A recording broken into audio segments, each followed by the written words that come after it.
What's going on, everyone? In this video, we'll be going step by step through assembling the front and rear axles of the Vanquish VS4-10 Origin Kit. This video will cover up to page 7 in the included manual for this truck. For this video, we'll mainly be using parts included in bags A1, A2, B1, and B2. For the first steps, we'll need to open both bags A1 and A2. To begin this step, grab the 6-hole chromoly locker as well as the 6-hole ring gear.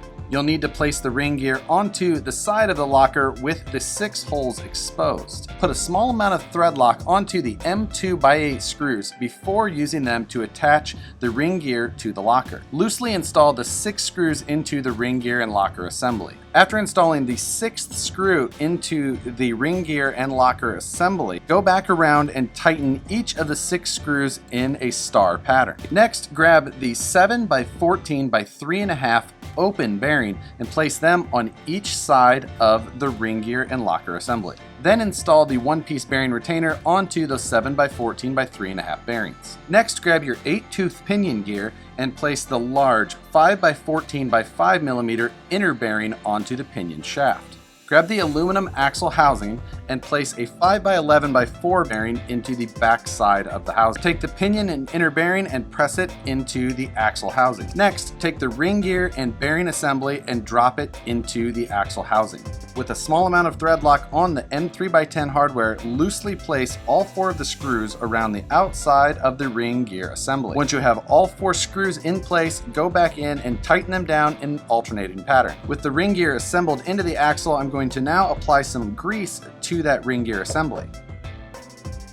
Next, we'll insert the 5x11 by 4 bearings into the outer portion of the axle housing. We can now install the diff cover, covering up that ring gear and locker assembly. While a 1.5mm driver will fit in the 1/64 screws used to hold the diff cover on, the proper size is a 1/16 inch driver. On these 1/64 screws, I also do not use any thread lock. Loosely install the screws, alternating positions around the diff housing.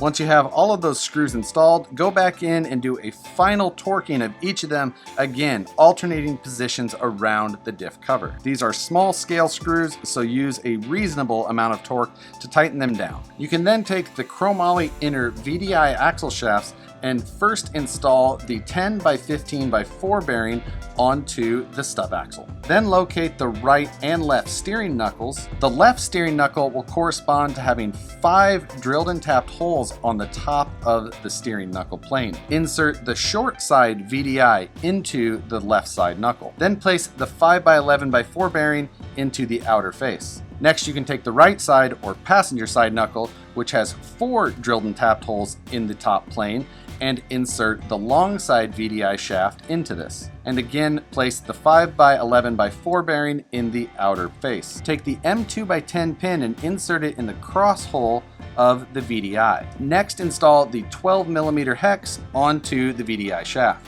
With the hex in place, insert the M3x3 set screw to retain the 12mm hex onto the axle shaft. Repeat this for both sides. 4 chromoly inserts are included with this kit. We need to take the chromoly inserts and insert them into the upper and lower ears of the C-hub. Make sure to line up the flat portion of the chromoly threaded insert with the flat milled into the axle housing. The shape of the chromoly threaded insert matches the shape of the C-hub. You can visually check this to make sure that you've got it inserted properly. With the threaded inserts installed in the upper and lower ears of the C-hub, we can now install the knuckle and shaft assembly into the axle housing. Ensure that the inner 5x11 by 4 bearing is still in place, and then insert the long side axle shaft into the passenger side of the front housing. Rotate the axle shaft slightly until it drops into the ring gear and spool assembly. With a small amount of thread lock applied to the included M3 shoulder screw, attach the knuckle to the inner C-hub. While doing this, make sure that the threaded insert stays